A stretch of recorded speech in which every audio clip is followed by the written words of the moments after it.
Don't think we'll be needing you guys. We like the neighbor kid who found the body. Film akan berfokus pada Patrick Jane. Dia adalah konsultan dari kepolisian CBI dan dia bersama tim CBI yang dipimpin oleh agen Lipson yang mendatangi sebuah TKP di mana polisi lokal menetapkan tersangka penculikan dan pembunuhan pada seorang anak muda, tetangga korban sendiri. We like the neighbor kid who found the body. Did he confess? He's a real squirrel. Namun Patrick merasa ada yang aneh dari orang tua korban yang sedang memberikan penyampaian terima kasih kepada kepolisian dan juga relawan yang membantu menemukan anaknya walaupun sudah tak bernyawa. Oleh karena itu, Patrick masuk di dalam rumah dan sedikit mengamati rumah korban dan membuat 2 cangkir teh sambil menunggu seseorang. My name is Patrick Jane. I'm here to help you. Why don't you sit down? Rupanya, dia bertemu dengan ibu korban yaitu Nyonya Tolliver. Setelah membuat posisi Nyonya Tolliver nyaman, Patrick memulai perkataan dengan kata, I've been watching you and your husband, and I want you to know that I understand what you're feeling right now. Itu adalah kata untuk memberikan sugesti pada Nyonya Tolliver bahwa apa yang dia pikirkan, Patrick juga memikirkannya dan ingin membantunya. You have no idea. I do. I know. Nyonya Tolliver bingung bagaimana Patrick bisa membantunya dan apa yang Patrick tahu tentang dia. Patrick memulai dari menyebutkan profil pribadi Nyonya Tolliver yang bahkan suaminya tidak tahu. I don't understand. You're psychic. No. Sampai-sampai Patrick disangka sebagai cenayang atau dukun yang tahu semua tentang orang. Namun Patrick hanya mengatakan dia hanya seorang yang suka memperhatikan orang. Setelah itu, Patrick memulai mendominasi Nyonya Tolliver dengan berkata, dia memberitahu itu semua agar Nyonya Tolliver tahu bahwa jangan menyembunyikan sesuatu darinya. Hiding what? You know what I see when I look at your husband? Dan Patrick memulai pertanyaannya, namun sebenarnya perkataan-perkataan Patrick hanyalah duplikat dari apa yang dipikirkan oleh Nyonya Tolliver. Pikirannya yaitu suaminya orang baik dan penyayang, walaupun kadang sedikit kasar, namun mengapa dia membunuh putri mereka? So why do you suspect him of murdering your daughter? Namun Nyonya Tolliver masih ragu dengan pikirannya sendiri dan ingin mempercayai pernyataan polisi bahwa pembunuhnya adalah tetangganya. But you think they're wrong. Why? Tell me. Nyonya Tolliver mengungkapkan itu semua karena setahun ini ayah dan anaknya seakan tampak seperti orang asing. Satu sama lain di antara mereka seakan tidak saling kenal. Dan sang anak seakan sedang menyampaikan sesuatu, namun Nyonya Oliver tidak peka akan hal itu. God. Oh God. Dan Patrick menyarankan agar dia menanyakan langsung apakah suaminya membunuh putri mereka. What would he say? Most wives can tell when their husbands are lying. Karena walaupun sang suami akan bilang tidak, tetapi Patrick meyakinkan bahwa insting seorang ibu akan tahu jika suami berbohong. You think he did it too? I trust a mother's instinct. Di saat yang sama, suami yang datang, namun Patrick langsung saja menanyakan. I'm the police. Did you kill your daughter? Pertanyaan itu membuat dia terdiam dan marah. Namun Patrick menanyakan lagi dan dijawab. No, I did not kill my daughter. Jawaban itu membuat Nyonya Tolliver pergi. Dan di saat sang suami masih ngoceh, tiba-tiba June, honey, please. suara tembakan itu membuat tim datang dan menemukan Nyonya Oliver menembak memulangkan sang suami kepada penciptanya. Kisah ini mengawali film kita tentang Patrick, seorang mentalis yang membantu kepolisian dalam memecahkan kasus dengan metode manipulasi mental. Minggu pagi yang tenang, Randolph dan adiknya Tang yang baru saja pulang dari pertandingan golf setelah pergi beberapa hari, namun dia menemukan mayat seorang pria dan istrinya, dan juga sebuah gambar smile. Oleh karena itu, agen Lipson dan timnya yang akan menangani kasus ini dikarenakan sebuah gambar smile itu yang identik dengan pola pembunuhan Red John yang adalah pembunuh berantai yang telah lama dicari. A man that murdered his daughter because she wouldn't have sex with him anymore?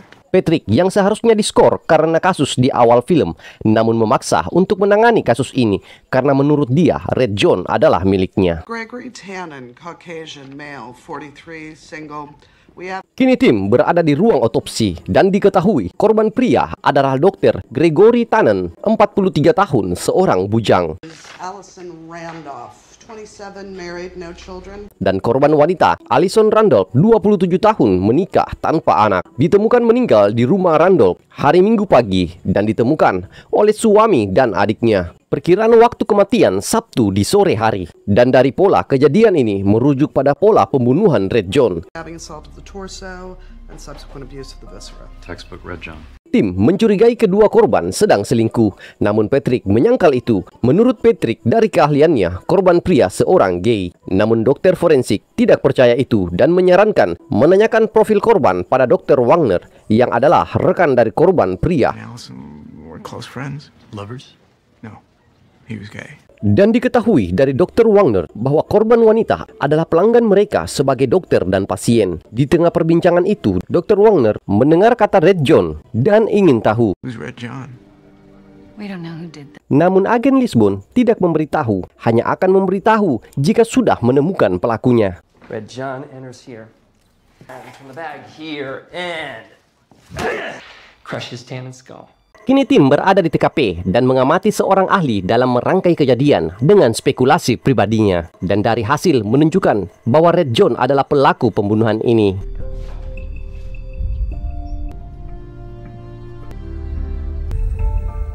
Namun Patrick yang mengamati TKP dan kita akan dibawa di 5 tahun yang lalu, di mana Patrick yang seorang ahli mentalis menggunakan keahliannya dengan berpura-pura menjadi cenayang yang seakan dapat membuat kontak pada arwah, dan dengan itu dia menjadi sangat terkenal. He's gone. Namun karena kebohongannya itu membuat polisi yang menyelidiki kasus Red John meminta bantu padanya. You're helping them hunt this scary serial killer. Namun scene tiba-tiba kembali di mana Patrick menyangkal bahwa pembunuhan kali ini bukanlah dilakukan oleh Red John. This isn't Red John. Itu karena Red John seorang yang ingin perhatian dari kasus yang lalu dilakukannya. Dia selalu memastikan orang akan melihat gambar smile-nya lalu akan melihat korban. Namun kali ini sangat berbeda. Itu karena saat memasuki kamar korban akan terlihat korban dahulu, lalu di saat orang berbalik barulah terlihat gambar itu. Itu berarti ini bukan karya Red John. Namun agen Lisbon masih meragukan pernyataan itu. Di kantor, tim melihat kembali rekaman pembunuhan Red John dan mendapati apa yang dikatakan Patrick memang benar. Go talk to the husband. Will do, boss. Oleh karena itu, agen Lisbon meminta kedua anggotanya agar mengambil keterangan pada suami Allison. I lost a beautiful, precious angel. Diketahui bahwa suami Allison, Ronald, tidak mengikuti turnamennya. Itu berarti dia memiliki waktu yang dapat menjadikan dia sebagai tersangka. I was with a massage therapist. Namun alibi Ronald, dia berada di panti pijat dan itu dapat dibuktikan dengan kartu kreditnya. What's the African connection? That's what this place is all about. Half our profit. Sementara itu, agen Lisbon dan Patrick meminta file history riwayat kesehatan Allison pada Dr. Wagner. Explain injuries. No. Aside for some routine checkups with me, it's all. Dan Patrick mengagumi kantor Dr. Wagner yang sangat rapi. Did Tannen keep a diary? Our last case was solved because the victim kept a diary. Dan bertanya apakah Dr. Tannen memiliki buku harian. Namun Dr. Wagner tidak yakin jika Dr. Tannen memiliki buku harian. Allison had asked him to get her year supply of birth control pills off the books. Dan juga dari Dr. Wagner diketahui bahwa Allison pernah meminta pil KB untuk jangka waktu 1 tahun. If there's anything else I can do. I appreciate that. Di saat ingin pergi, Patrick meminta obat tidur pada Dr. Wagner, namun tidak diberikan karena Patrick harus melakukan pengecekan terlebih dahulu. Some sort of chit-chat. I understand. No problem. Tim yang mengadakan makan malam bersama dan diketahui bahwa kini yang menjadi tersangka utama adalah suami Allison. He's a choker. He doesn't have the nerve to kill his wife. Didn't do it.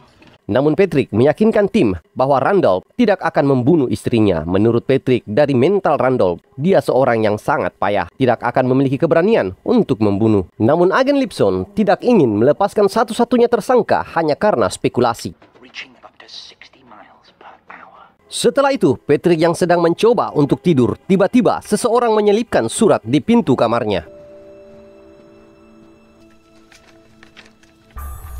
Ternyata itu surat yang memiliki gambar Smile dan Patrick segera mengejarnya.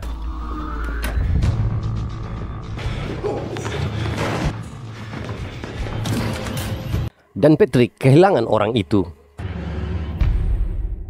Setelah itu, tim melihat surat itu yang bertulis ejekan pada Patrick tentang betapa payahnya dia yang belum berhasil menangkap dirinya, yaitu Red John. John wouldn't risk capture just to taunt me. So the real killer's trying to throw us off track. Namun Patrick tidak yakin jika penulis dan pengirim surat itu adalah Red John. Oleh karena itu, Agen Lipson meminta Agen Cho mencari tahu keberadaan Randolph 30 menit yang lalu dan Agen Ringsby untuk memeriksa CCTV hotel. You okay? Absolutely. Get some sleep. Dan juga meminta pada Patrick agar mencoba untuk tidur. Itu karena di saat Patrick meminta obat pada Dr. Wagner, Agen Lipson mendengar tentang keluhan Patrick yang susah tidur.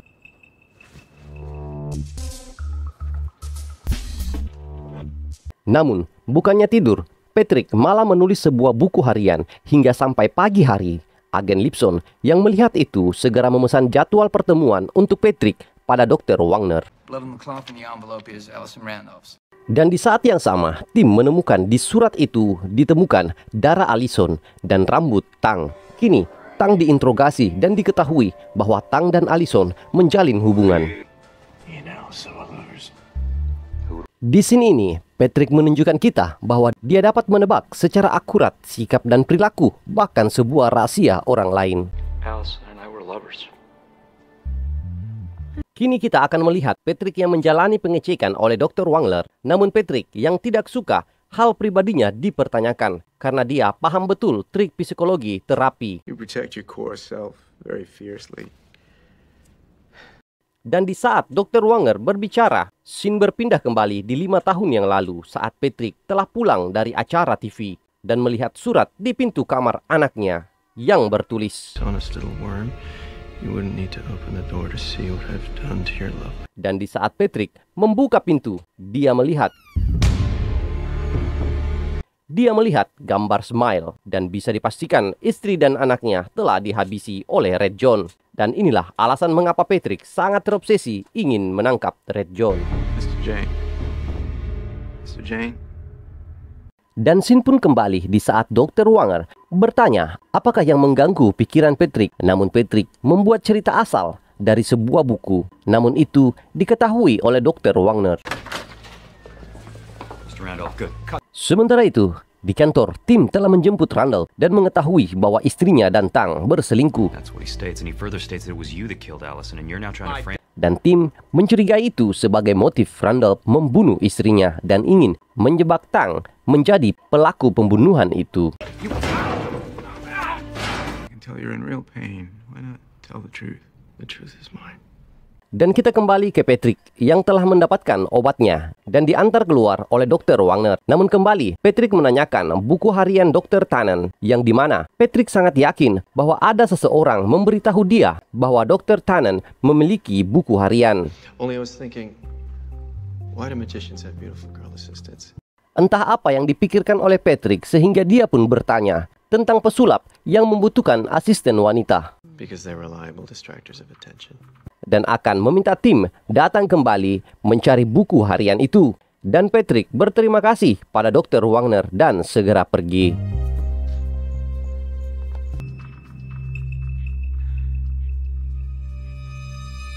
Namun kita akan melihat Dr. Wagner yang penasaran dan mencari buku harian Dr. Tannen.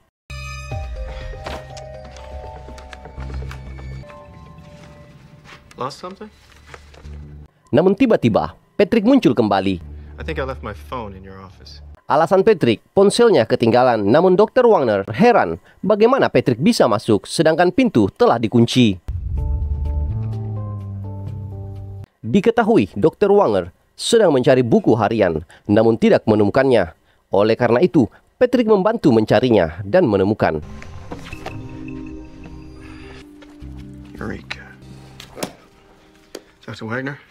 Namun buku itu adalah buku yang ditulis oleh Patrick sendiri. Dan di saat dia membuka dan membaca, dia menyebutkan kata Afrika dan segera menutup saat Dr. Wagner ingin melihat. Setelah itu, Patrick pamit untuk pergi. Namun Dr. Wagner mengingatkan ponsel Patrick yang berada di kantornya. Di saat Patrick mengambil ponsel, dia ditodong senjata oleh Dr. Wagner dan meminta buku itu. Di saat itulah Dr. Wagner sadar telah dipermainkan oleh Patrick dengan menyadari buku itu bukanlah buku harian. Bahkan tidak ada buku harian. What led you to me? Akhirnya diketahui, Patrick mulai sadar bahwa Dr. Wagner adalah pelaku pembunuhan itu di saat dia berkata tidak tahu tentang Red John. Namun di kantornya, Patrick melihat dia memiliki buku psikiater kriminal yang dimana di dalamnya ada pembahasan tentang Red John. Dan di surat itu, Patrick yakin dia sebagai Dr. Allison dapat dengan mudah mendapatkan rambut tang. Tannen was gonna ruin me and destroy all that. Dan Dr. Wagner pun menjelaskan mengapa dia membunuh Dr. Tannen. Itu semua karena proyek mereka yang di Afrika. Dr. Tannen mulai melakukan penggelapan dana.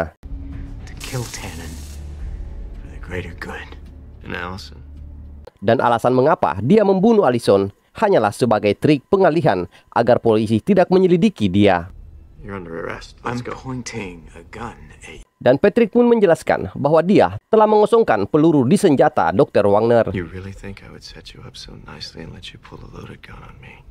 Di saat Dr. Wagner terkecoh, dia segera lari.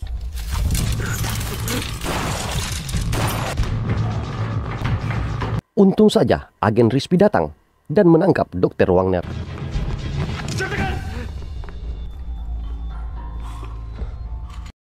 Dan pagi pun datang dengan Patrick membawa kue untuk acara penutupan kasus.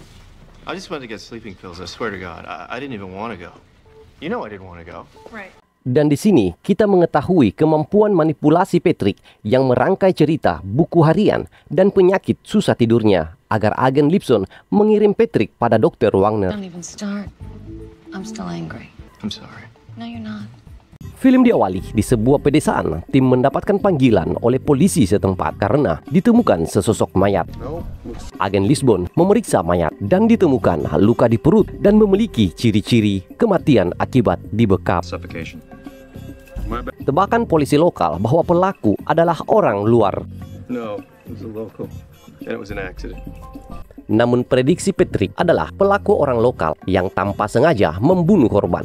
Dan dari ciri-ciri mayat, korban sedang diculik dan ingin dipindahkan. Namun sesuatu terjadi dan korban pun terbunuh. Dan mayatnya dibuang di lokasi yang hanya diketahui orang lokal. Polisi lokal sangat heran pada Patrick yang cara spekulasinya sangat detail dan mengira bahwa Patrick seorang cenayang. You know, rock, paper, scissors? What do? Play me. Dan Patrick mengajak polisi bermain gunting batu kertas. Scene ini menunjukkan kita bahwa Patrick dapat membaca pikiran orang lain. Hanya bagaimana cara Patrick dapat membuktikan perilaku orang pada orang lain. Dan dia disebut The Mentalist. Tim yang datang ke rumah korban dan menemui ibu dan ayah korban untuk memberitahu kondisi putrinya.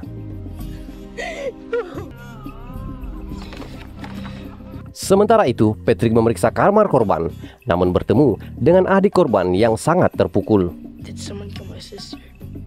Yes. Dan Patrick mencoba memahami mental korban dan memahami pikiran korban. Terlihat juga adik korban yang sangat berharap pembunuh kakaknya harus ditangkap dan menginginkan agar dia diberitahu saat pembunuh telah ditangkap. Sure. No reason. Sementara itu, agen Lisbon yang mencari informasi pada orang tua korban diketahui bahwa korban bekerja di restoran dan sudah terbiasa pulang di malam hari. Dan agen Lisbon menanyakan apakah korban memiliki pacar. She's a good girl. She took the purity pledge. Agen Lisbon yakin kasus ini melibatkan kekasih korban. Setelah itu, agen Lisbon menghubungi agen Van Pelt untuk memeriksa dari database kepolisian apakah ada kasus yang sama pernah terjadi. Okay, Van Pelt, will do.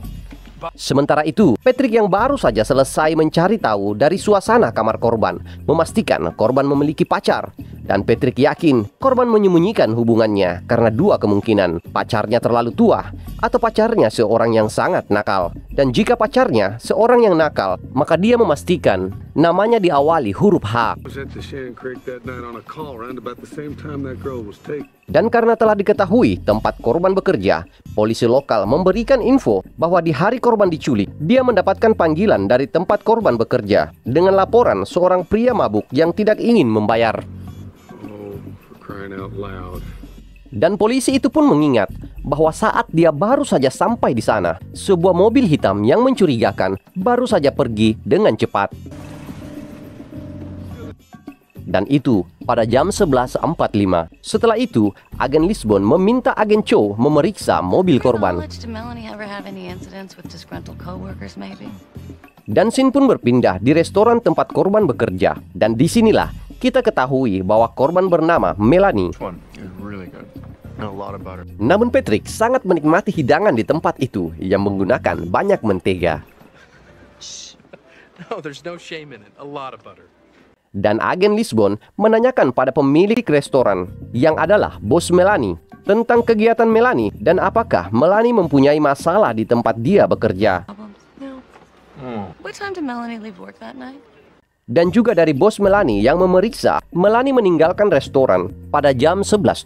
She went out that door, and that's the last we saw of her. Dan di saat yang sama, Raquel baru saja datang. Patrick pun menanyakan hubungan Raquel dengan Melanie dan mengaku hanya berteman biasa saja. Itu membuat Patrick merasa aneh karena di kamar Melanie terlihat Raquel dan Melanie sangat dekat. That's weird. Oleh karena itu, agen Lisbon meminta keterangan Raquel. She doesn't have a boyfriend. That's her thing. Namun di saat mengambil keterangan darinya, Raquel mengaku tidak tahu apa-apa dan alasan fotonya bersama Melanie pun dia mengaku tidak tahu. Sorry, ma'am, I can't help you. I would if I could. Swear to God. Namun di saat agen Lisbon pergi, Patrick meminta izin pada agen Cho agar memberinya waktu untuk dia mempengaruhi pikiran Raquel. Setelah dipaksa sedikit, akhirnya agen Cho memberikan waktu 1 menit untuk Patrick mencoba. Diawali kata, lihat aku, Patrick mencoba teknik hipnotis jangka panjang. Yang diawali, Patrick memberikan sugesti agar Raquel memasuki alam bawah sadarnya dan menanamkan perasaan senang dan memberikan sentuhan. Dan perintah bahwa di lain waktu saat mereka bertemu dan Patrick berkata hello, Raquel akan mengingat perasaan senang itu dan merasa ingin berkata jujur. Namun Raquel hanya berkata Patrick orang aneh dan meminta agar segera pergi. Dan setelah itu, tim memeriksa loker barang Melanie dan ditemukan sebuah kertas yang bertulisan kata maaf. Sorry. Agen Lisbon ingin memeriksa di laboratorium kepolisian. Namun Patrick mencegah itu dan memiliki ide agar mengetahui siapa penulis surat itu. Will you help us? Patrick mengumpulkan semua pegawai dan meminta mereka menulis tulisan yang sama menggunakan tangan kiri dan kanan. Itu karena tim yakin si penulis surat adalah pembunuh Melanie. Dan semua mendengar itu dan tiba-tiba salah satu dari mereka pingsan.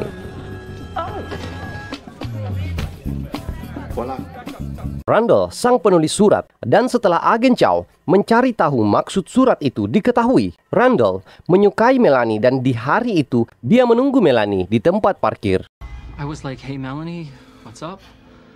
And we talked. Dan bertemu Melanie dan sedikit berbincang, namun Randall mencoba mencium Melanie. She was pretty upset ending. Namun Melanie yang tidak menyukai Randall pergi meninggalkannya setelah Melanie memberinya sedikit pukulan. And I left. Randall yang masih merasa takut, Melanie melaporkan kejadian itu di pagi harinya. Sebelum Randall tahu kejadian yang menimpa Melanie, dia menulis itu sebagai permintaan maafnya. That she didn't leave. But in fact, she didn't leave because of She was Randall. meeting somebody else. Dikarenakan pengakuan Randall, agen Lisbon kembali memanggil Raquel untuk mencari tahu siapa pacar korban. Dan di saat yang sama, agen Vampel memberikan laporan hasil pencairannya di database kepolisian. It's not much. One pop for the brand of silver tape used 2 months ago in Fairfield. Dan dia menemukan kasus yang mempunyai hubungan didasari dari merek lakban yang dipakai mengikat korban diketahui. Dolores Sanchez, a female 22, migrant farm labor, abducted at a bus stop. Dolores, wanita 22 tahun, diculik di perhentian bis dan terbangun di atas ranjang di sebuah motel. Terikat namun tanpa luka. Namun karena kurangnya bukti ditambah polisi yang menangani kasus itu telah dipindahkan, kasus itu pun terabaikan. Dan Patrick menanyakan kecocokan lainnya. Korban memiliki rambut merah yang sama dengan Melanie. Namun agen Lisbon masih belum menerima teori itu dan Patrick menambahkan sebuah spekulasi. It was the same guy did both crimes. He kidnaps a red-headed girl, ties her up, takes her to a motel room. Bahwa pelaku adalah orang yang baru mencoba kejahatannya dan berhasil di percobaan pertamanya. Namun beberapa bulan kemudian dia mencoba lagi dan di saat menjalankan aksinya sesuatu terjadi dan dia membunuh korbannya di dalam kepanikannya. He's hungry to do terrible things, but his conscience. Dan Patrick menambahkan lagi bahwa psikologi pelaku yang mengalami konflik dengan dirinya sendiri, di mana sebagian dirinya haus akan kejahatan dan sebagian dirinya merasa ketakutan. Itu menyebabkan perencanaan perbuatannya belum matang dan berakibat kacau. Namun tetap saja agen Lisbon yakin bahwa pelaku adalah kekasih misterius Melanie. Call all motels within. Namun Patrick meminta pada agen Van Pelt untuk memeriksa motel yang berjarak 10 km dari TKP. Namun agen Lisbon tidak mengizinkan dan meminta agar agen Van Pelt memeriksa truk hitam yang dimiliki para kriminal di sekitar TKP. Di saat yang sama, Raquel pun telah tiba. Dan di saat dia baru saja duduk, Patrick menyapanya dengan tepukan pundak. Dan tanpa ditanya, tiba-tiba Raquel mengungkapkan semuanya. Melanie had a thing with Hector Ramirez. Diketahui, Melanie terpesona pada Hector Ramirez dan dia sepupu Raquel yang menjadi seorang pengedar narkoboy dan terkenal sangat sadis. Dan alasan Raquel tidak mau berkata jujur karena takut pada geng mereka yang dapat membunuh orang dengan alasan ringan daripada mengadukan mereka seperti saat ini. Agen Lisbon heran dengan betapa mudahnya Raquel mengungkapkan semua itu dan yakin Patrick telah melakukan hipnotis padanya.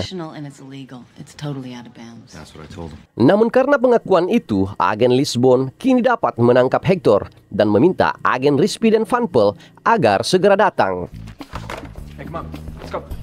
Kini tim dan polisi lokal telah bersiap menangkap Hector. Namun Hector berhasil melarikan diri melewati jendela.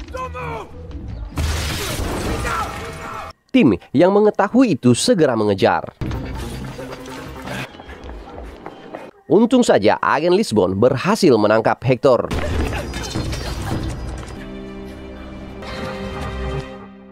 Hector pun diinterogasi dan Hector mengakui bahwa dia dan Melanie sepasang kekasih. Namun Hector yang memiliki aktivitas berhubungan yang tidak wajar berusaha agar Melanie menjauhi dia karena Hector merasa tidak layak untuknya. Dan Hector mengaku di malam itu dia datang menjemput Melanie. Namun setelah menunggu 10 menit, Melanie tak kunjung datang. Dengan merasa marah, dia pergi dari sana. Setelah itu, Patrick yang percaya pengakuan Hector meyakinkan agen Lisbon bahwa Hector bukanlah pembunuh Melanie. Namun agen Lisbon yang sangat yakin bahwa Hector adalah pelakunya itu karena timeline kejadian mengarahkan pada kemungkinan terbesar adalah Hector adalah pelakunya. Di saat yang sama, Frankie, adik Melanie datang ke kantor polisi. Hey Frankie. Yang mengetahui niat Frankie dan mengajaknya berbicara. Patrick langsung saja meminta senjata yang Frankie bawa dan Frankie berkata dia tidak membawa senjata. Di saat yang sama, Patrick menghubungi Van Pelt dan meminta agar melanjutkan mencari tahu tentang motel dengan beralasan permintaan agen Lisbon.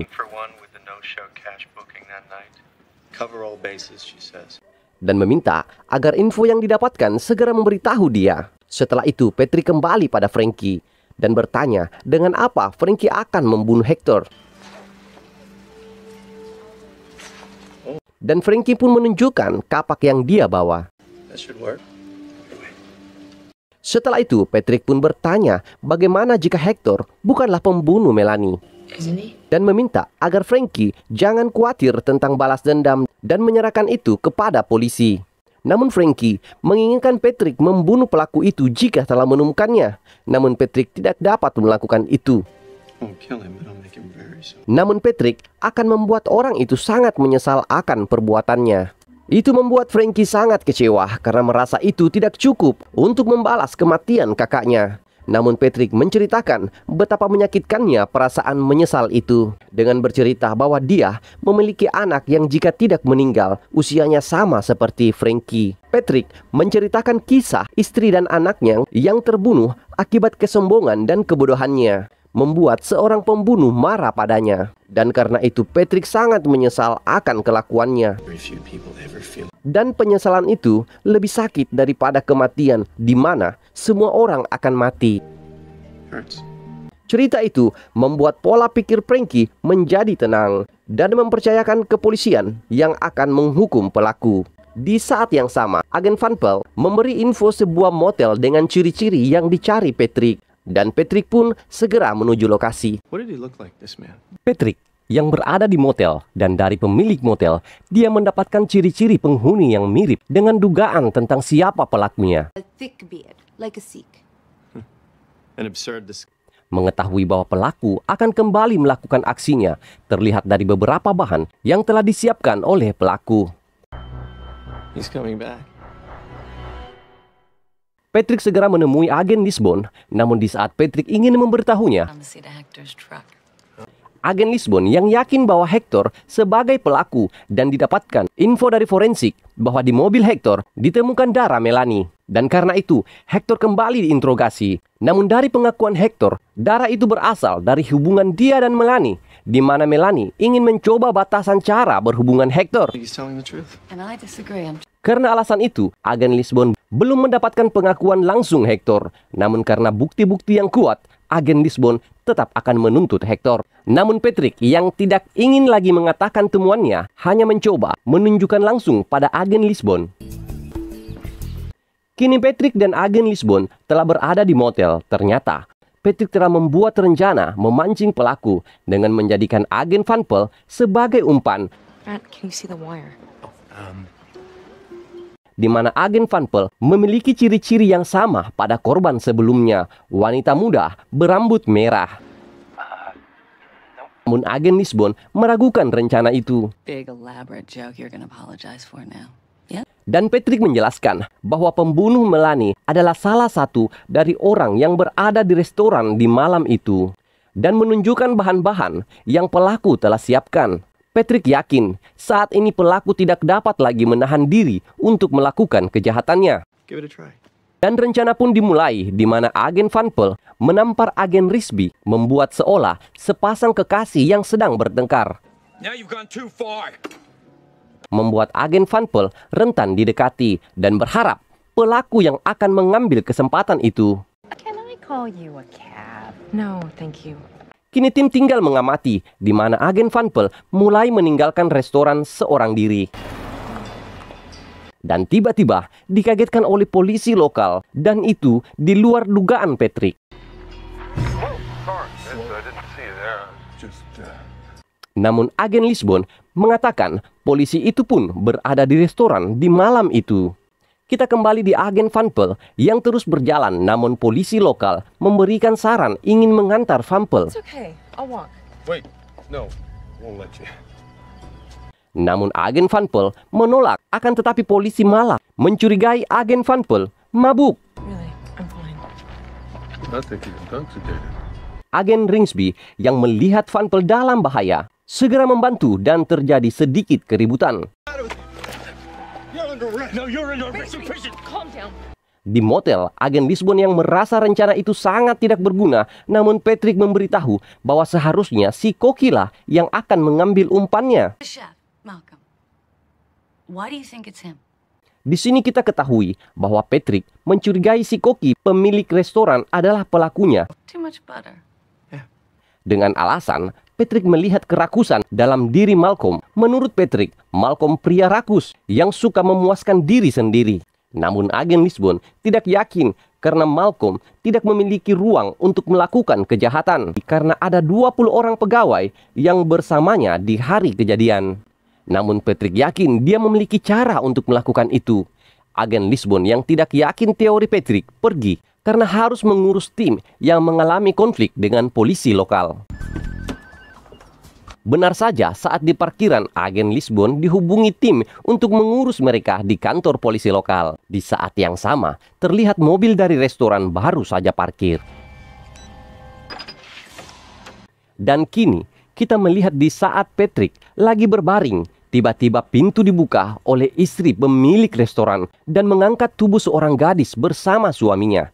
Disinilah kita ketahui bahwa pelaku ternyata suami dan istri. Patrick langsung menganalisa, melengkapi alur kejadian yang hilang di pikirannya, yaitu di saat Melanie telah bertemu Randall, dia kembali masuk di restoran dan diculik dan dimasukkan di mobil restoran. Itu yang membuat Hector tidak bertemu Melanie. Di saat yang sama, polisi datang. Istri Koki yang mengikat Melanie di mobil panik dan menutup mulut Melanie dan menusuknya agar diam dan mengakhiri hidupnya. Para pelaku yang belum menyadari keberadaan Patrick dan langsung memulai aksinya. Namun tiba-tiba Patrick yang ketahuan mencoba mengecoh dengan memegang ponsel seakan memegang senjata dan mencoba lari.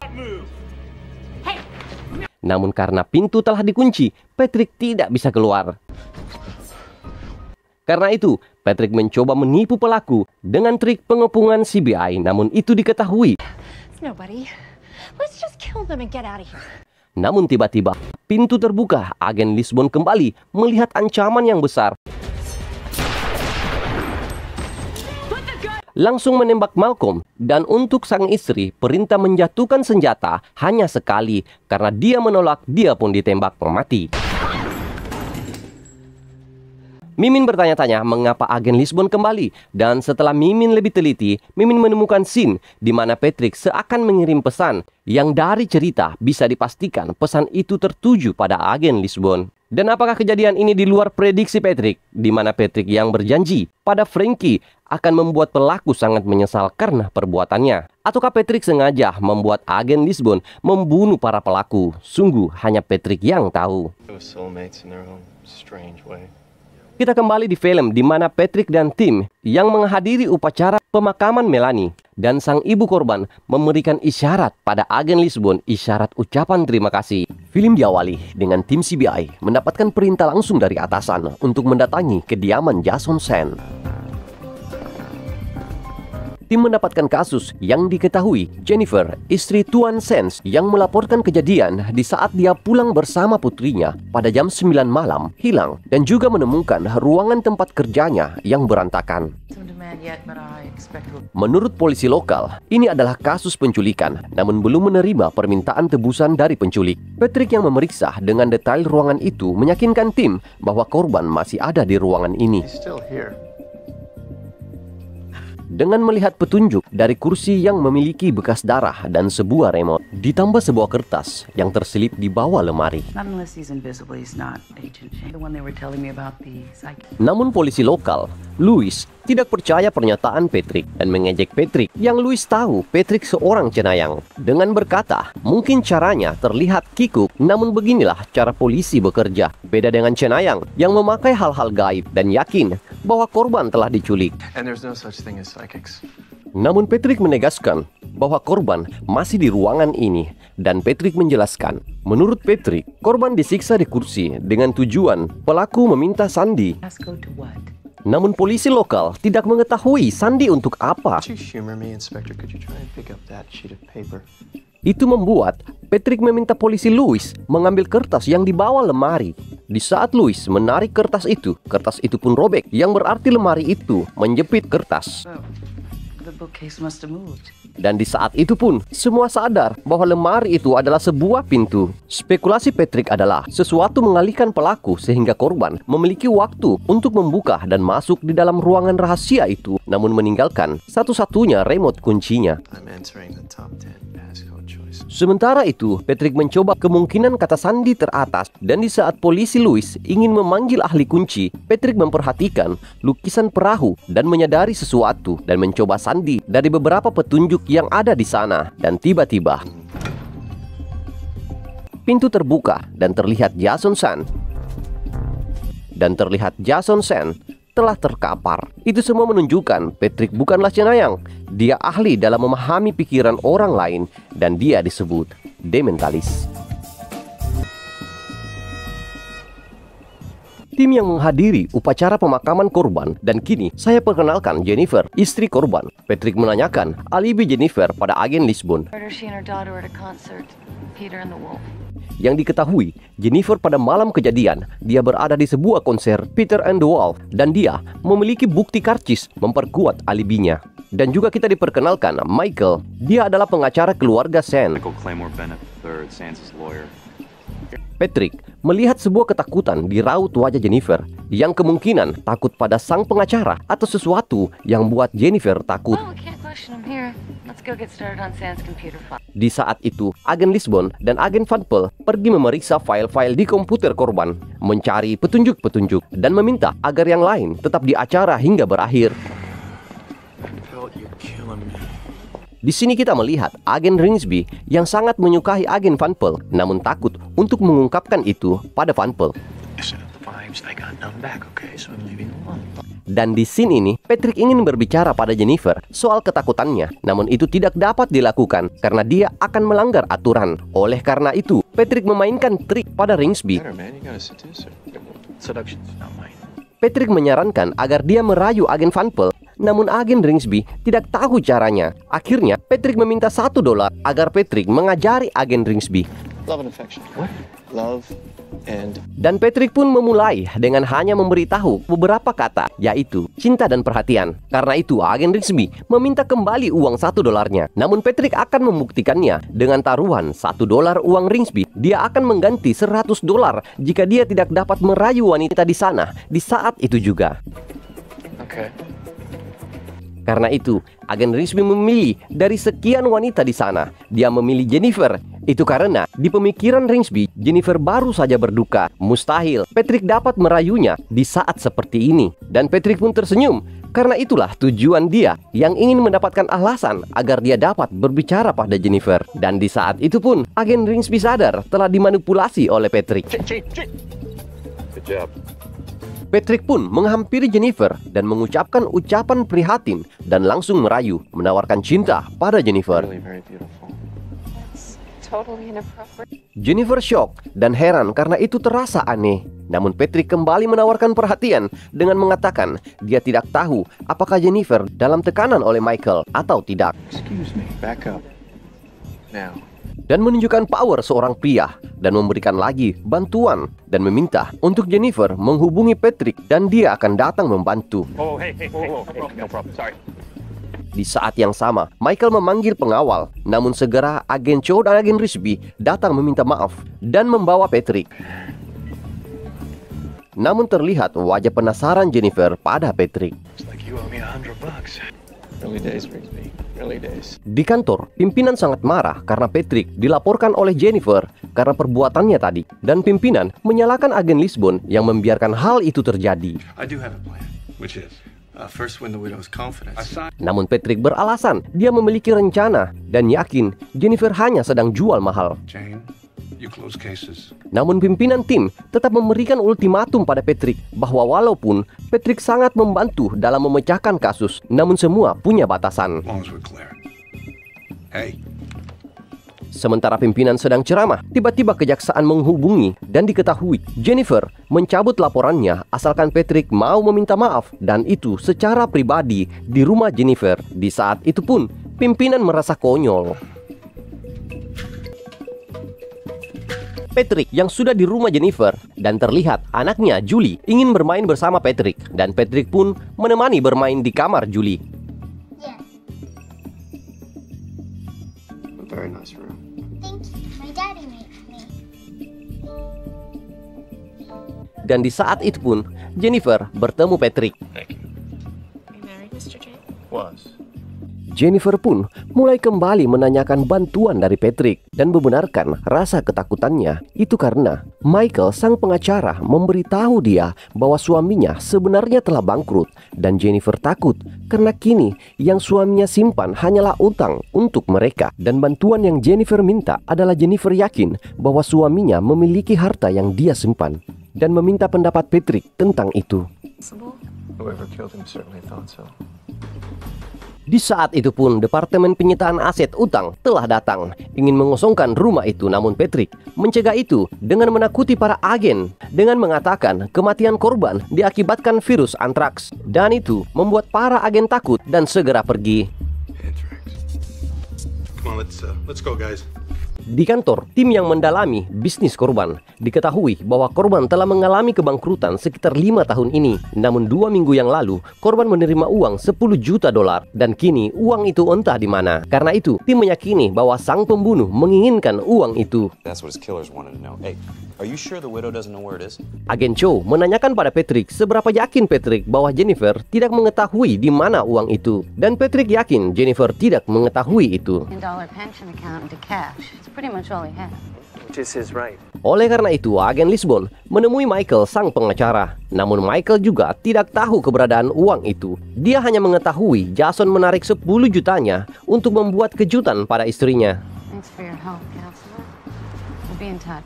Dan di saat agen Lisbon kembali, agen Van Belt telah menemukan sumber uang itu.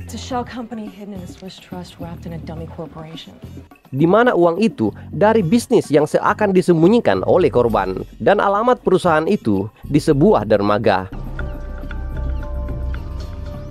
Dan tim segera menuju lokasi. Namun ternyata alamat itu menuju di sebuah kapal pesiar.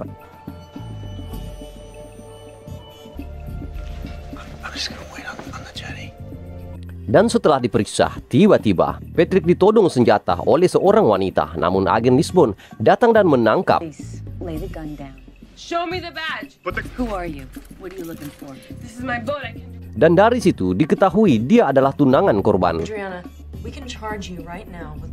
Dan dia adalah Adriana. Dan dari pengakuannya, dia adalah tunangan Jason yang akan segera menikah. We were engaged to be married. Karena menurut Adriana, Jason dan istrinya sudah ingin bercerai. Dan dia di kapal itu untuk mencari berlian yang Jason beli dengan harga $10 juta. Namun kini hanya Jason yang tahu di mana berlian itu. Dan Adriana bercerita jika para bajingan itu tidak membunuh Jason, mungkin mereka dan Julie telah di luar negeri menjadi kaya. Patrick yang heran mengetahui Julie akan dibawa, ingin menanyakan lebih detail. Namun agen Lisbon memotong pembicaraan. What bastards? You know who killed him? Yeah, sure I know. Dan diketahui bahwa menurut Adriana, pembunuh Jason adalah pemilik klub malam. Itu karena Jason mencuri uang mereka dari hasil penjualan obat dan uang prostitusi mereka. Dan berlian itu adalah hasil pencurian itu. Dan orang itu adalah Dieter dan Carter. Dieter and Carter started out as college DJs, nightlife impresario. Tim yang sedang mencari informasi tentang Dieter dan Carter. Dan di saat yang sama, Adriana telah dibebaskan. Patrick yang masih penasaran alasan Julie yang akan dibawa menanyakan kembali alasannya. No, I love Julie. Me and her are good friends. Dan mengapa mereka tega memisahkan ibu dan anaknya. Depends. She is a cold person, Jennifer. Dan menurut Adriana, Jennifer orang yang dingin. Dia hanya berpura-pura peduli pada Julie. Dan Adriana juga menanyakan apakah Jennifer memiliki berlian itu. I don't know. Maybe. Dan Patrick hanya berkata mungkin dan melarang Adriana keluar kota sampai kasus terselesaikan. Patrick yang kembali menemui Jennifer dan bertanya sesuatu yang mengganggu pikirannya. Peter and the Wolf is the duck. Patrick menanyakan bebek seluling di kisah Peter and the Wolf terbuat dari bahan apa, dan Jennifer menebak. A bassoon, I think. Never mind. Trivia. Dan setelah itu, Patrick memberitahu maksud kedatangannya, yaitu memberitahu kabar baik dan kabar buruk buat Jennifer. Namun scene berpindah. Di kantor CBI, agen Cho mendapatkan alamat Dieter. Karena itu, agen Lisbon meminta agen Rinsby dan agen Van Pelt segera ke sana. Yes, just as you suspected. Kita kembali ke Patrick yang memberitahu Jennifer bahwa Jason memiliki uang senilai $10 juta. Dan itu membuat Jennifer meminta Patrick agar menemukannya. Wouldn't be a bad idea. Where should we start? karena Jennifer yakin bahwa Patrick yang dapat menemukan ruangan rahasia Jason pasti bisa menemukan berlian itu. Namun Patrick juga memberitahu bahwa Jason memiliki wanita simpanan. Jennifer yang kaget mendengar itu dan menanyakan apakah wanita itu cantik dan kaya. Strong possibility. Tiba-tiba, Jennifer butuh seseorang agar memeluknya dan meminta pada Patrick, namun Patrick menolak. Sorry, Jennifer. I wish I could. How much did he take from you? How much what? Jason didn't steal anything from me. Di kantor, Dieter yang telah ditangkap, kini dia diinterogasi dan dari mereka diketahui mereka tidak membunuh Jason di saat kejadian mereka di acara party mereka dan banyak yang bisa memperkuat alibinya. Patrick, she's gone. Di saat itu pun Patrick dihubungi Jennifer yang mengatakan Julie telah diculik. The note left said you knew what they wanted. The money, obviously. Tim yang datang mencari petunjuk diketahui penculik meninggalkan pesan. Penculik menginginkan uang Jason dan Jennifer memohon pada Patrick agar secepatnya menemukan Julie. The kidnappers just IM Jennifer's cell phone. Di malam harinya di kantor, tim mendapatkan lagi pesan penculik yang menginginkan uang itu. Where the money is, honestly. Say yes.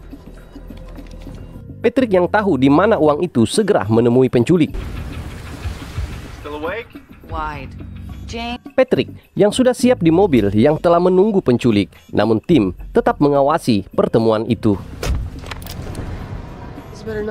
Ternyata yang datang adalah Adriana. Namun pengakuan Adriana, dia terpaksa melakukan ini karena dia tidak ingin Julie mati. Give me the diamonds. Patrick yang sambil mengeluarkan berlian, dia menanyakan di mana Julie. Where's Julie? Namun alasan Adriana, Julie bersama penculik dan dia hanya membutuhkan berlian untuk menukar Julie pada penculik. Patrick pun meminta agar Adriana memeriksa berlian itu dan tanpa sadar dia mengambil berlian dan menyerahkan senjata dan ponselnya pada Patrick. Plastic. Forwarding the last number. Karena itu, tim dapat melacak penculik dan di saat itu pun dia sadar posisi senjata telah berubah. Dan Adriana pun takut jika Julie akan dihabisi oleh penculik.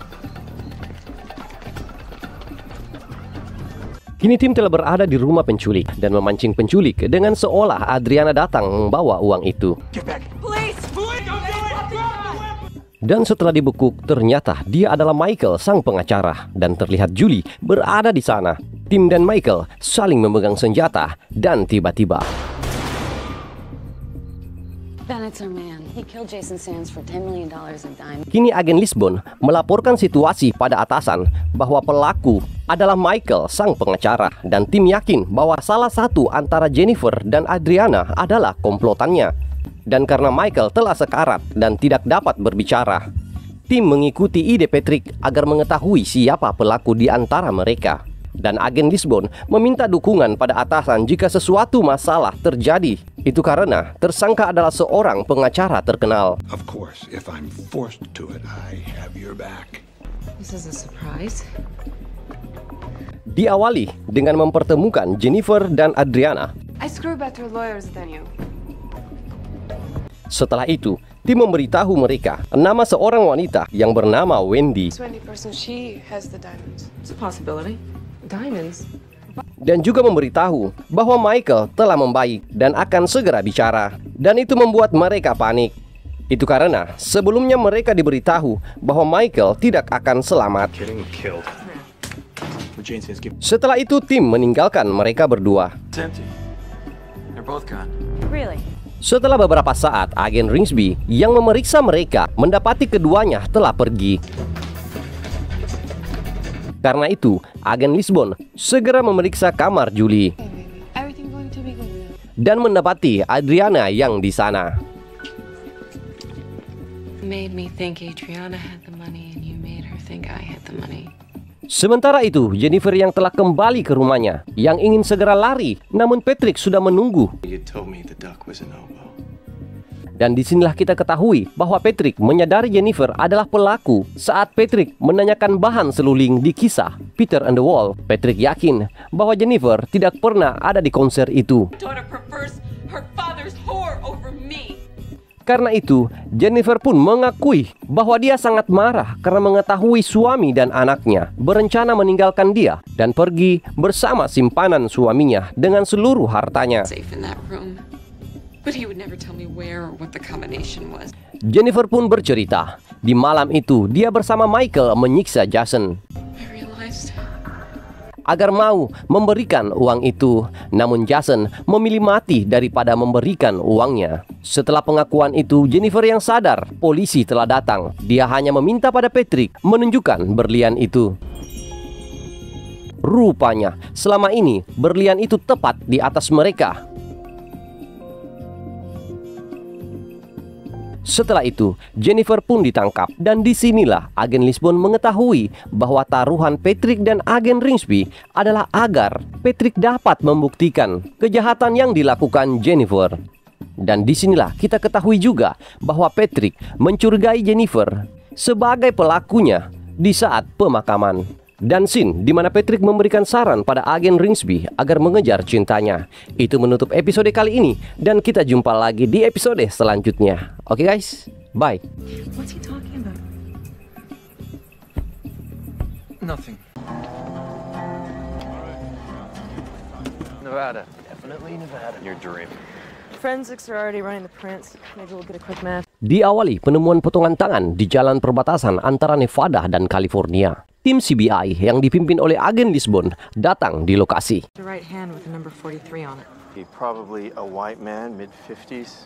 He wrote on his right hand, so he's a lefty. Dan tim langsung memeriksa temuan itu. Diketahui tim forensik telah mengambil sidik jari untuk mencari kecocokan siapa pemilik tangan itu. Agen Ringsby yang merasa pemeriksaan mereka akan sia-sia karena temuan hanya sepotong tangan yang memiliki tulisan angka 43. Probably a white man, mid-50s. He wrote on his right hand, so he's a lefty.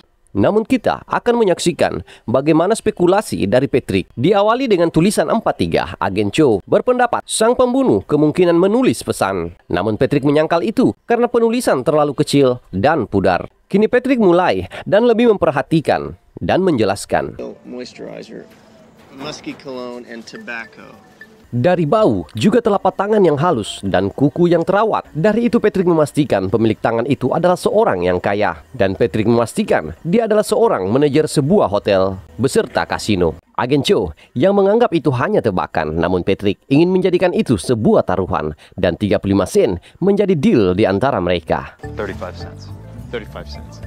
35 cents, take it or leave it. I'll take it. You got a bet. All right. Agen Van Pelt tidak setuju jika itu dijadikan taruhan karena alasan kemanusiaan. Namun ini Nevada di mana semua hal dijadikan judi.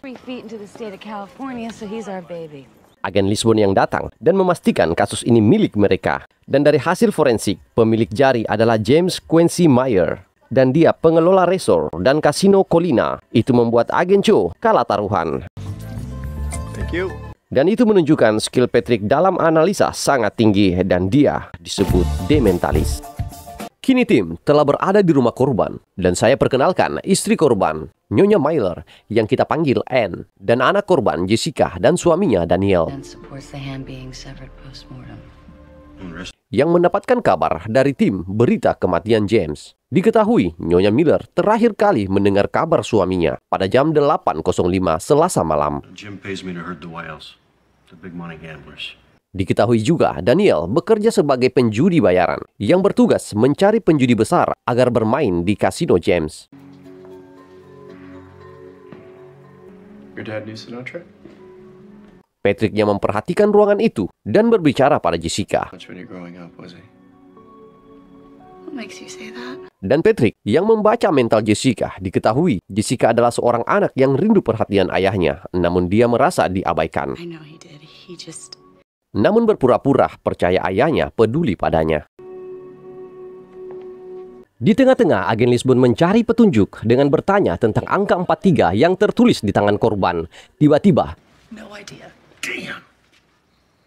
dikejutkan oleh Daniel yang kaget karena kekalahannya di pertarungan bisbol. Setelah itu, dari istri korban diketahui saat korban pergi, dia memakai kalung chip yang bernilai $100.000. Namun chip itu hanya berlaku di kasino Kalidah. Setelah itu, tim mendatangi kasino Kalidah. Di scene selanjutnya akan ada cuplikan-cuplikan tentang perjudian. Saya inginkan mengingatkan teman-teman bahwa kemenangan judi hanya ada di sebuah film. Di luar itu hanyalah godaan setan yang akan memberikan kemenangan di awal dan akan menarik harta dan menghancurkan hubungan keluarga. Hemat saya, hindari perjudian. Oke guys, kita lanjut pada filmnya. Any more body parts show up?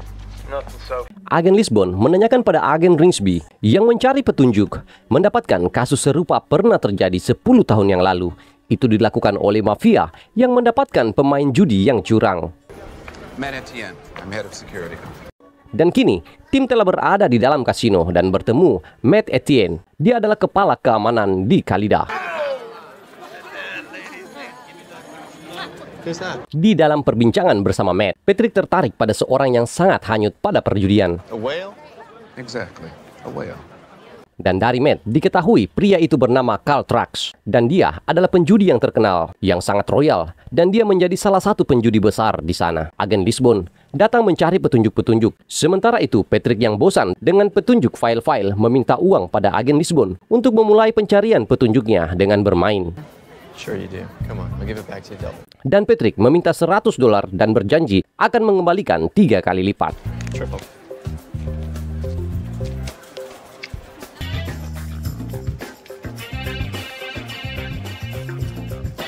Hi, I'm Patrick. Hi, Patrick. Sementara Patrick bermain, agen Van Pelt yang memeriksa catatan kerja korban dan menemukan janji temu pada seseorang di malam dia menghilang dengan diberi kode 43. Oleh karena itu, agen Lisbon meminta pada agen Van Pelt mencari arti angka 43. Dan agen Lisbon juga menanyakan kemungkinan adanya campur tangan mafia dalam pembunuhan korban. Namun Matt tidak yakin. Itu karena mafia sudah tidak mengurus kasino sejak beberapa tahun lalu. 21. Well done, Patrick. Kita kembali ke Patrick yang telah terlihat memenangkan permainan dan meminta agar chipnya ditukar ke chip $1.000. Dan kini Patrick mencari meja baru yang standar taruhan tinggi. My name's Patrick. Hi, Patrick. Dan Patrick pun bermain sampai malam pun tiba. Dan di kantor keamanan kasino, tiba-tiba sebuah kode 9 muncul. What's the code 9? Cheating. I'll be right there. Dan itu adalah kode di mana seseorang ditemukan curang. Dan itu di meja 43. Oleh karena itu, Matt dan agen Lisbon segera menuju meja 43. Yes, but Mr. James, we don't like people doing. Dan ternyata, meja itu adalah meja di mana Patrick bermain. Patrick yang menang banyak dihampiri oleh Matt dan meminta agar Patrick segera berhenti bermain. Itu karena Patrick bermain dengan cara mengingat kartu. Well, that was fun while it lasted. Oleh karena itu, Patrick mengakhiri permainannya dan juga membongkar trik curang Alexandra, wanita pembagi kartu. Alexandra's robbing you blind. Excuse me? She's cheating. Patrick menjelaskan, Alexandra di setiap membagi kartu, dia menunjukkan kartu pada seseorang dan akan mengusahakan orang itu menang. Setelah itu, Patrick pun pergi dan tidak lupa membawa hasil kemenangannya yang juga agen Lisbon membantu mengumpulkan chip kemenangan Patrick. The hustler returns. Lisbon says you want a whole bunch of money. Patrick yang kembali ke kantor dan berita kemenangannya telah tersebar di seluruh tim dan diketahui Patrick memenangkan uang sejumlah $250. You won $250,000. Dan di saat yang sama, Patrick mengetahui bahwa tim sedang menginterogasi wanita pembagi kartu. Hey. Very impressive scheme you set up with your cousin. Dan dari interogasi diketahui bahwa Alexandra membagi hasil dari kemenangan setiap kecurangannya. Dan alasan dia melakukan itu karena ibunya yang membutuhkan banyak uang pengobatan. Dan juga diketahui bahwa maksud angka 43 adalah James mengetahui kecurangan itu. Dan di malam James menghilang, dia bertemu Alexandra dan telah memecatnya. I came back to beg for my job. Namun pengakuan Alexandra di pagi harinya saat dia datang kembali ingin memohon pekerjaannya kembali, dia sadar bahwa James telah terbunuh karena dia merasa tidak ada orang lain yang tahu soal pemecatannya. Akhirnya dia kembali bekerja seperti biasa. I wonder why Meyer didn't talk to Etienne about her. Mendengar itu, Patrick merasa aneh. Mengapa Matt tidak tahu soal James mengetahui adanya kecurangan? Itu karena Matt adalah seorang kepala pengamanan. Sorry to interrupt. Quick question. Dan karena itu, Patrick menanyakan pada Alexandra, dan pengakuan Alexandra, Matt tidak ada hubungannya dengan kecurangannya. But he does, doesn't he? No. Oleh karena itu, Patrick membebaskan Alexandra. She can go, can she? On every little law someone breaks. Agen Lisbon menanyakan mengapa Patrick ingin melepaskan Alexandra. So because Matt Etienne is lying. Patrick menjelaskan bahwa Matt berbohong dan ingin agen Lisbon melepaskan Alexandra. Setelah itu, menghubungi Matt dan mengatakan karena Alexandra telah bekerja sama demi kebebasannya. Oleh karena itu, tim ingin berbicara pada Matt. Agen Lisbon ingin mengetahui lebih detail, namun Patrick masih belum memberitahunya.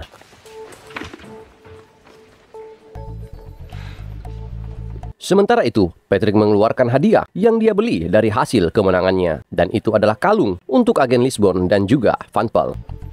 Wow. Dan untuk agen Rigsby dan Cho diberikan jam tangan. Thanks, man.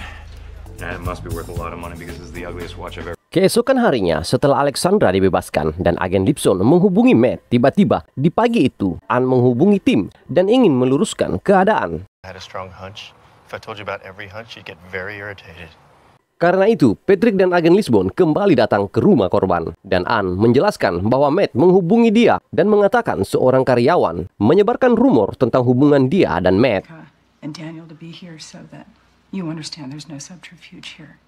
Dan Ann ingin membuat jelas di depan Tim dan Jessica, juga Daniel, bahwa benar dia dan Matt memiliki hubungan yang telah berjalan 2 tahun. Patrick memperhatikan ekspresi Jessica dan mengetahui bahwa Jessica telah mengetahui hubungan itu sebelumnya. Namun mengerti keadaan ibunya yang telah lama ayahnya tidak pernah ada untuknya dan ibunya. Oleh karena itu, kini Matt yang menjadi kemungkinan tersangka yang paling besar karena ada motif untuk membunuh James. Namun Ann sangat yakin bahwa Matt tidak mungkin membunuh James.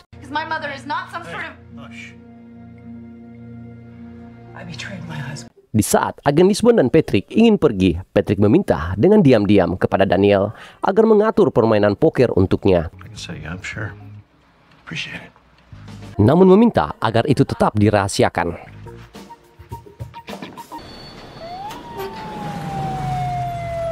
Setelah itu, tim menemui Matt di rumahnya dan bertemu di saat dia baru saja pulang. Agen Lipson yang bertanya tentang mengapa Matt menyembunyikan hubungannya bersamaan. Sementara itu, Patrick yang memeriksa sekitar rumah Matt menemukan jejak kaki yang sepertinya belum lama ini seseorang masuk membawa sesuatu yang berat dan tidak mengeluarkannya kembali. Dan tim ingin melihat isi garasi Matt. Tim yang masuk, namun Patrick langsung tertuju pada freezer di garasi Matt. Agen Lisbon yang membuka menemukan. Matt pun diinterogasi dan dari Matt yang mengaku tidak membunuh James dan alasan mayat James berada di rumahnya pun dia tidak tahu. Di malam terakhir kali dia melihat James, dia sedang memeriksa video-video rekaman pengawasan para pemain paus agar mencari hal-hal baru agar para pemain betah bermain. Dan alibi Matt di malam kejadian, dia bersamaan di Motel Piney, tempat biasa mereka bertemu. Setelah itu, agen Vampel memberitahu hasil otopsi korban yang diketahui penyebab kematian korban akibat pukulan di kepala menggunakan benda yang berbentuk silinder. Setelah itu, agen Lisbon meminta agen Vampel agar memeriksa Motel Piney, mencari tahu kebenaran pengakuan Matt. Dan agen Rigsby diminta mencari video mata-mata James di kantornya. Dan scene pun berpindah di mana Patrick telah bersama Daniel di permainan pokernya.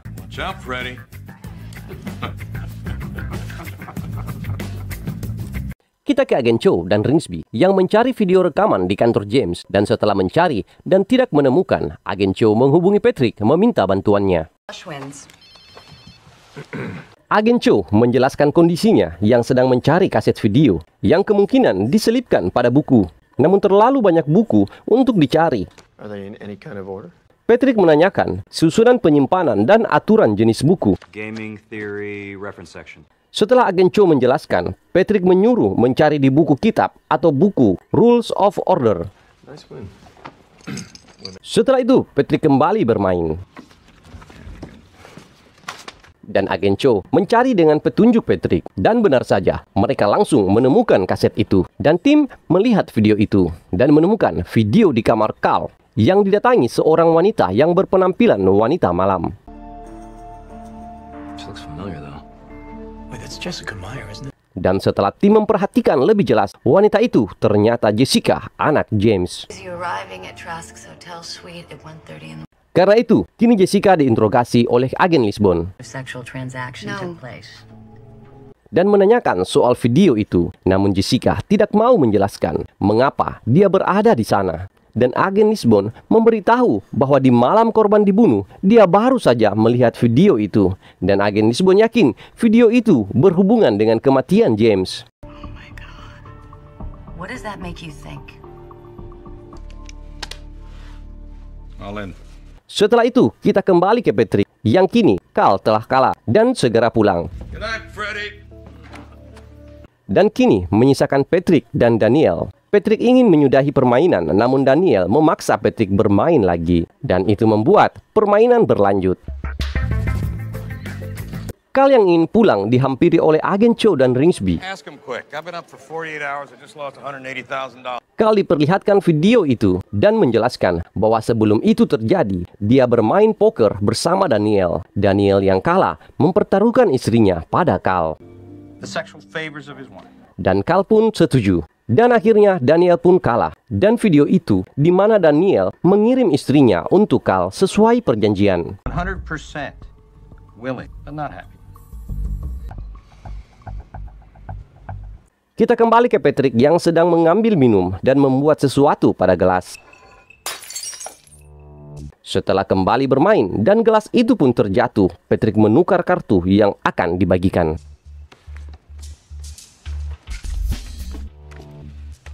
Dari pembagian kartu itu, Patrick mendapatkan kartu 3 kartu 7 dan 8 9 hati. Dan Daniel mendapatkan kartu 3 kartu king, 1 as dan kartu 2.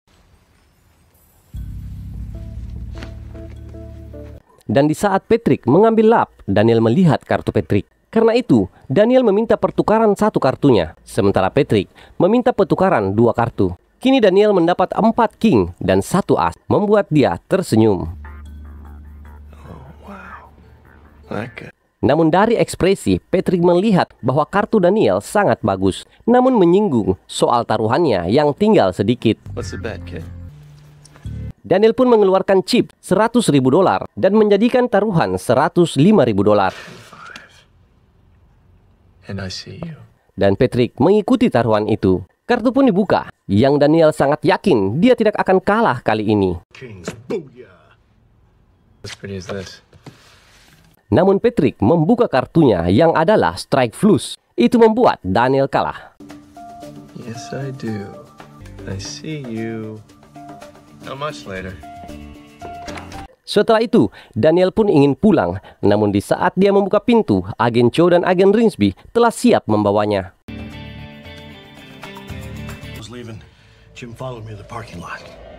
Daniel yang sadar semua sudah ketahuan dan dia pun bercerita. Di malam itu, dia dihampiri James yang telah melihat video itu dan marah dan memecat Daniel juga akan membuat Jessica meninggalkannya. Screw him. Like he was such a great husband and father, you know? Daniel yang tidak ingin itu terjadi memukul James dengan stik bisbol dan membuat kematian James seakan dibunuh oleh mafia. Message, you know? I did it to make him think. Dan membawa mayat James di rumah Matt. Daniel ingin melimpahkan pembunuhan James pada Matt. You know it was me. Well, when we first met. Daniel menanyakan pada Patrick bagaimana dia tahu bahwa dia pelakunya. Di sini kita ketahui, Patrick mencurigai Daniel di saat Daniel lebih serius melihat pertandingannya daripada berita kematian James. Last hand, how'd you do that? Daniel juga ingin tahu bagaimana Patrick bisa mendapatkan strike flush-nya. Dan pengakuan itu disaksikan langsung oleh Jessica dan Anne. Setelah itu, Patrick mengembalikan chip $100.000 pada Anne dan Anne memberikan pada Jessica. So in the end, he was there for you. Thank you. You're wondering how much money you won in that game. Oh. Setelah itu semua, agen Cho dan agen Ringsby menanyakan jumlah kemenangan Patrick. The money. I spent it. Cute blonde guy left this for you at the front desk. Dan di akhir film diketahui Patrick memberikan uang itu pada Alexandra untuk pengobatan ibunya.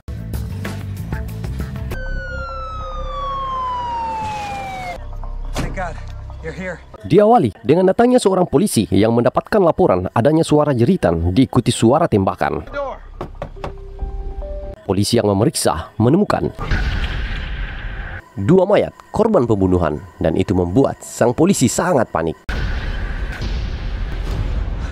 Tim CBI yang datang di lokasi mendapatkan info bahwa korban wanita Patricia Matigan dan korban pria Joseph Purcell yang seorang saksi kunci dalam persidangan kota California vs Chris dalam kasus kepemilikan narkoba terbesar di California. Dari pimpinan CBI diketahui bahwa korban pria mendapatkan program perlindungan saksi. Namun korban melarikan diri. Dugaan dari pimpinan bahwa korban menolak untuk bersaksi. Namun kematiannya ini membuat kasus ikut mati. Patrick yang memperhatikan ruangan itu melihat kunci mobil di tangan korban wanita, senjata di meja, botol dot bayi di lantai, bungkusan bubuk putih. Pimpinan tim yang melihat bubuk itu menduga itu adalah kokain. Sementara itu, Patrick yang mengambil kunci mobil di korban wanita menjelaskan bahwa itu bukan kokain. It's not cocaine. Agen Lisbon yang memeriksa menyimpulkan itu adalah susu bubuk. Patrick mencari mobil dari remote kunci dan menemukan mobil korban. Dengan petunjuk yang ada, Patrick yakin bahwa korban wanita berencana hanya mampir sejenak. Patrick yang memeriksa mobil menemukan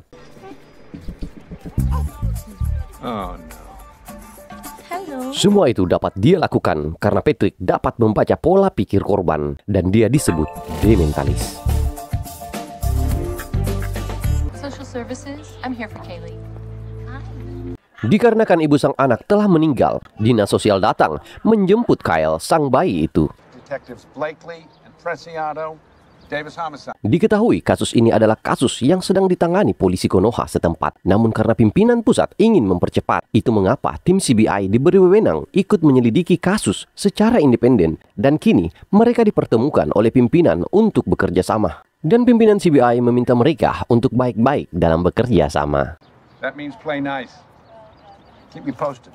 Dari perbincangan pertama mereka, diketahui bahwa polisi yang menemukan mayat korban adalah anak dari detektif Blackley yang ini orangnya. That's my son.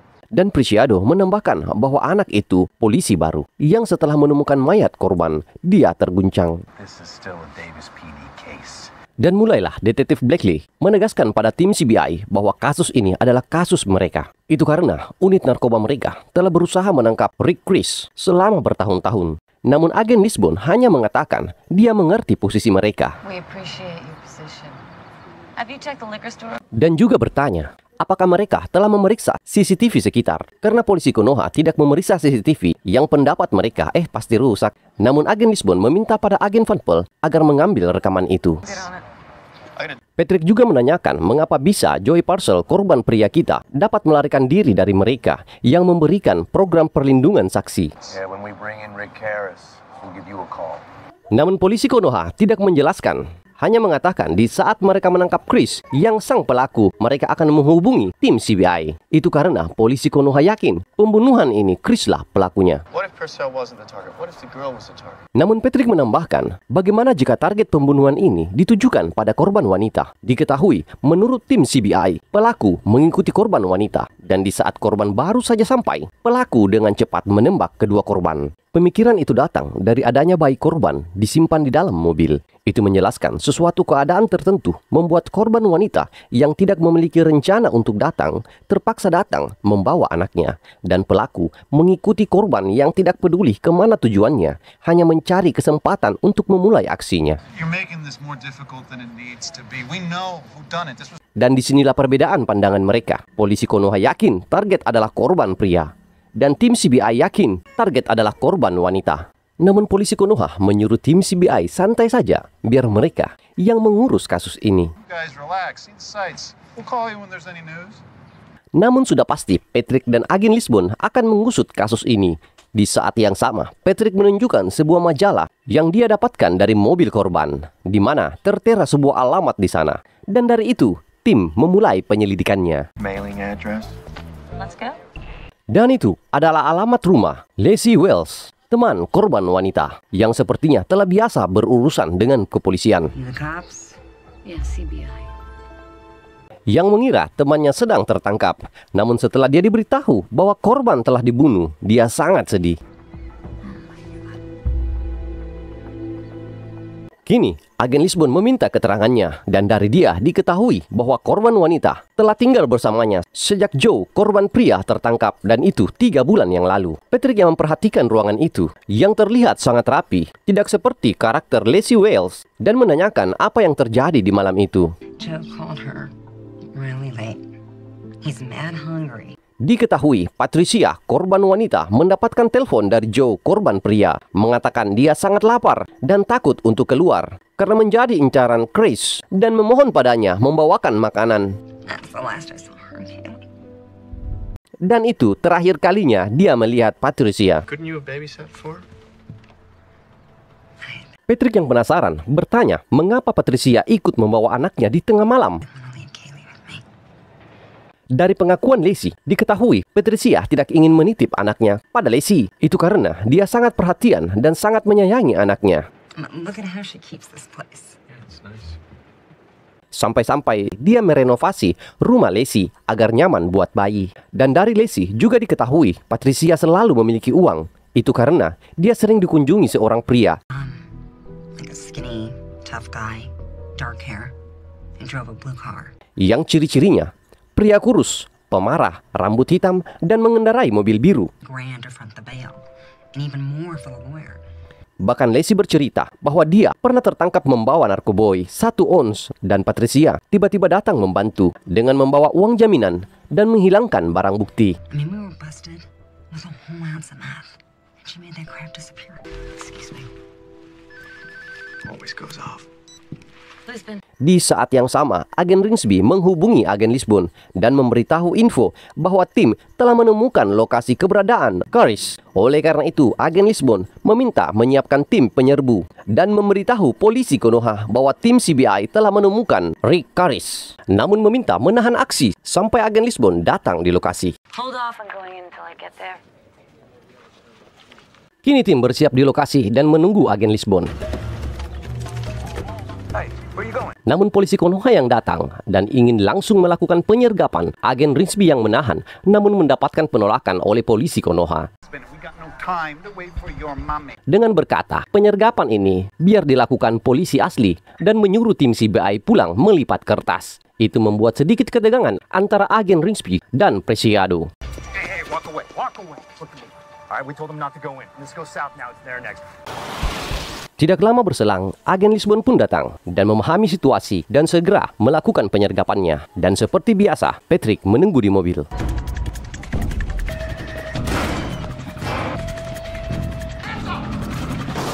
Patrick yang menunggu melihat pelaku yang melarikan diri dari belakang. Dan Patrick menahan pintu pagar dengan sebuah batu. Oleh karena itu, pelaku pun dapat tertangkap. Dan penangkapan itu dilakukan oleh tim CBI. Polisi Konoha ingin membawa tersangka, namun agen Lisbon menyuruh mereka menjauh. Walk away. Kini, Rick Caris diinterogasi, dan dari pengakuannya diketahui dia sangat senang mendengar kematian Joe. Dan agen Joe memutar rekaman bukti ancaman oleh Rick pada Joe yang akan membunuh dan akan mengeluarkan jantung Joe, dan itu diakuinya. Namun dia juga mengaku membunuh Joe belum sempat dia lakukan dengan alasan mayat korban tidak seperti janjinya. Itu karena dia memiliki reputasi yang harus dia jaga dalam dunia bisnisnya. Dan alibi Rick, di waktu kejadian dia berada di bar miliknya sampai jam 11.30 pagi. Dan dia bersama Sasha, pegawai wanitanya, dan meminta pengacara untuknya. Oleh karena itu, interogasi dihentikan. Sasha, the cocktail waitress, says she was with him at his residence at 12:45 a.m. Tim yang sedang merampungkan pasal-pasal kasus membenarkan pengakuan Rick karena telah mendapatkan keterangan dari Sasha yang mengaku hal yang sama. Dan juga Patrick yang membaca mental Rick percaya bahwa Rick selalu memegang ucapannya jika menyangkut bisnisnya. Oleh karena itu, Rick tidak melakukan pembunuhan itu. Oleh karena itu, tim mendalami informasi dari Lacey yang menyatakan Patricia memiliki kekasih dan dari ciri-ciri yang diberikan seorang pria kurus, pemarah, rambut hitam, dan memiliki mobil biru. Dan yang lebih penting, dapat menghilangkan barang bukti. Tim menyimpulkan orang itu adalah Preciado. Preciado owns a blue car.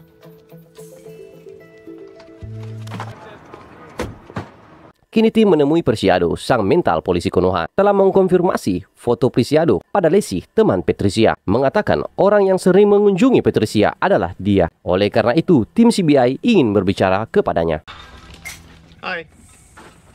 Kini dia pun diinterogasi oleh agen Lisbon dan Patrick. Kini tim memberitahunya CBI telah memeriksa dan mengetahui bahwa Preciado sering memberikan uang pada Patricia dan pernah membantu Patricia dalam kasus narkoboy dengan menghilangkan barang bukti. Confidential informant. Diawali dengan pengakuan bohongnya yang mengaku bahwa Patricia adalah agen mata-mata mereka. Namun agen Lisbon sudah memikirkan itu dan memeriksa data kepolisian mereka dan tidak menemukan bukti Patricia adalah mata-mata. Dan uang yang diberikan pada Patricia tidak tercatat. Itu berarti Patricia mendapatkan dana pribadi. Mendengar itu, kini Preciado mengubah lagi pernyataannya. I was banging her so on.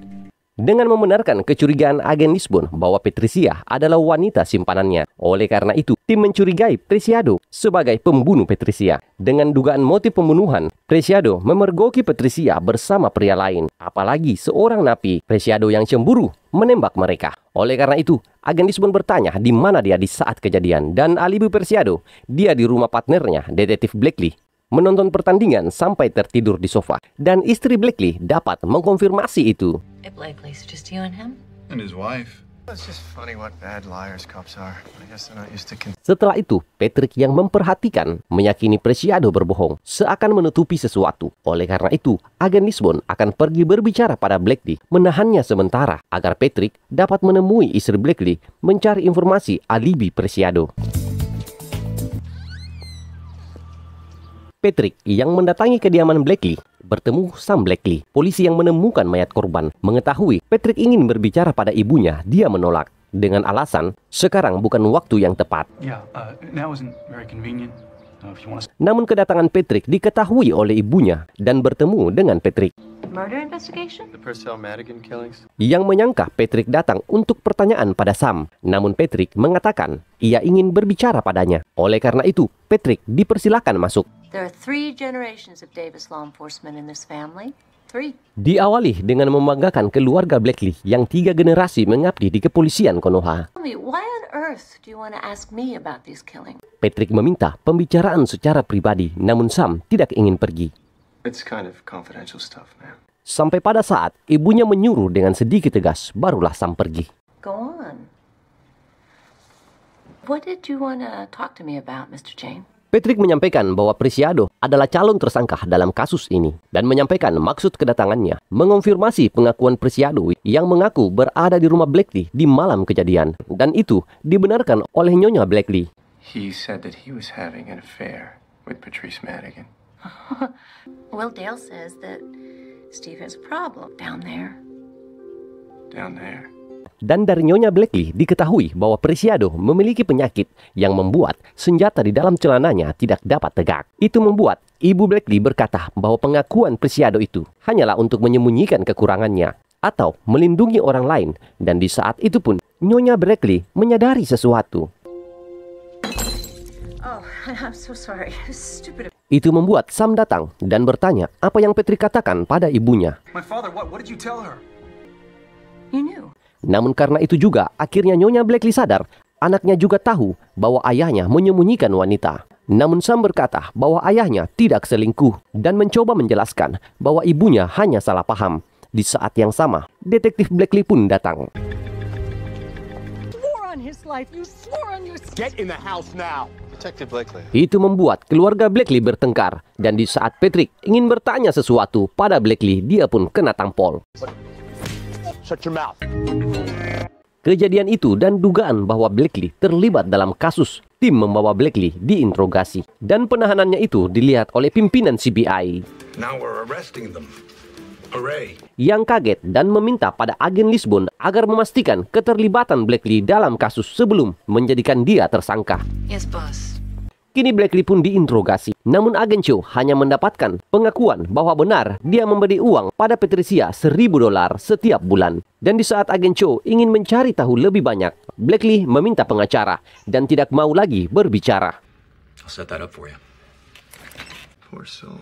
Itu membuat secara tidak langsung menempatkan posisinya dalam penghancuran karirnya sebagai polisi. Dan Patrick sangat penasaran apa yang membuat seorang polisi berpangkat tinggi mempertaruhkan karirnya hanya untuk korban pembunuhan. Di saat yang sama, agen Van Pelt datang membawa kabar bahwa Sam Blakely telah datang.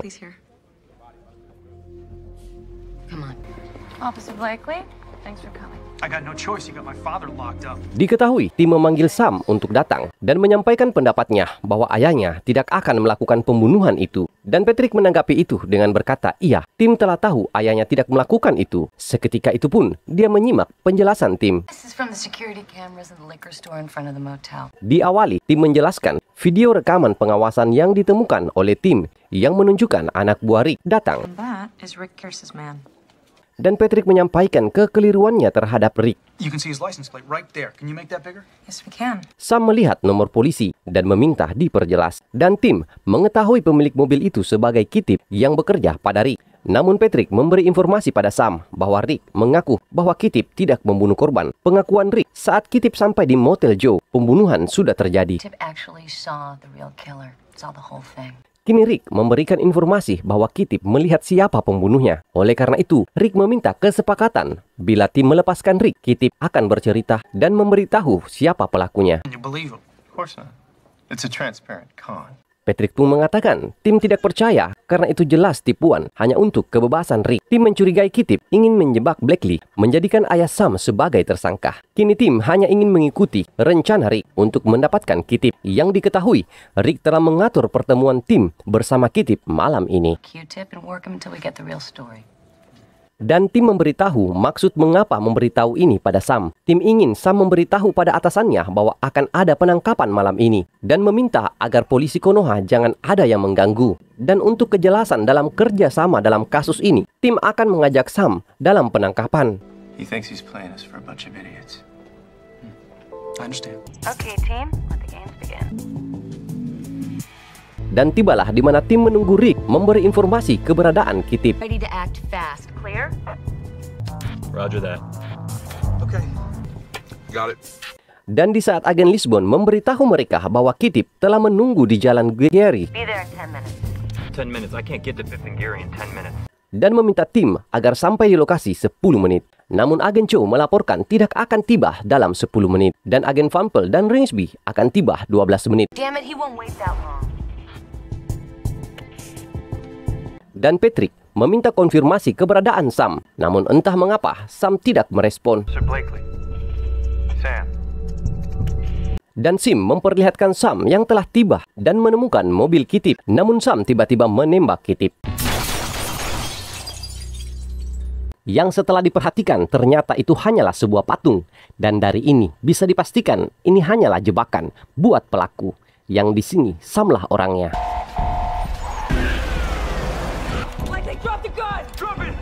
Garrus never made a deal, did he? No. There's no use in hiding anything now. Kini, Sam pun dimintai pengakuan. Namun dia menolak menjelaskan. Sampai pada saat ayahnya didatangkan, akhirnya dia menjelaskan. Diawali, ibunya yang curiga bahwa ayahnya selingkuh. Sam yang selalu mendengar nasihat dari ayahnya bahwa pria harus mengutamakan keluarga. Itu membuat dia sangat marah akan itu. Sehingga mencari tahu siapa wanita yang selalu ditemui ayahnya. Dan mengetahui dia adalah Patricia. Setelah itu, dia menanyakan ayahnya. Namun ayahnya tidak menjelaskan. Dan di malam itu, Sam mengikuti Patricia yang mendatangi sebuah motel dan mengira akan bertemu ayahnya. Di saat Sam ingin melihat secara langsung, tiba-tiba Joe yang mengira Sam orang suruhan Rick mengambil senjata dan Sam yang tidak punya pilihan menembak kedua orang itu. Sam yang panik pergi meninggalkan TKP. Namun di perjalanan, kantor pusat menghubungi, mendapatkan laporan suara tembakan, memerintahkan dia yang dekat dengan lokasi segera memeriksa. Dan itu adalah korban yang dia tembak. Dan Patrick menebak, Patricia bukanlah wanita simpanan Blakely. She was my daughter. Sam's sister. Dan benar saja, Blakely mengaku Patricia adalah putrinya, yang berarti adik Sam. Dan diketahui Blakely mendapatkan kabar dari mantannya 4 tahun yang lalu, di saat ibu Patricia sudah sekarat, memberitahunya bahwa dia memiliki putri 16 tahun. Dan dari situlah dia selalu membiayai Patricia, namun tidak berani mengakui pada istrinya, yang akan tersakiti oleh semua itu. Namun kini istrinya sudah mengetahui kebenaran semua itu. Setelah kejadian itu, kini keluarga Blakely seakan kehilangan semangat dan keceriaan. Namun Patrick tiba-tiba datang membawa Kyle, anak Patricia. This is Kaylee, your granddaughter. Yang juga cucu mereka. Itu membuat warna baru dan secerca harapan kebahagiaan akan datang kembali. Oke guys, sampai jumpa lagi di video berikutnya. Oke guys, bye.